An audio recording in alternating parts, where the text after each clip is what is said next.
ఒక తీవ్రవాద దేశం రెండో తీవ్రవాద దేశంలోకి చొరబడాలనుకోలేదు. తన తీవ్రవాదులు పంపాలనుకుంది.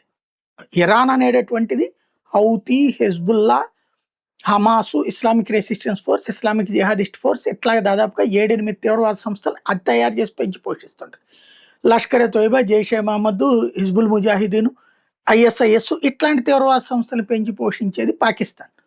ఇప్పుడు గల్ఫ్ దేశాలు తరపున ఇరాన్ని నాశనం చేయడానికి ప్రయత్నించిందా? లేకపోతే అమెరికా ప్రత్యక్ష యుద్ధం, పరోక్ష యుద్ధం కోసం పాకిస్తాన్‌కి సంబంధించిన తీవ్రవాద సంస్థలను పంపమందో తెలీదు గానీ, వాళ్ళు ఇరాన్‌లోకి చొరబడే ప్రయత్నం చేశారు.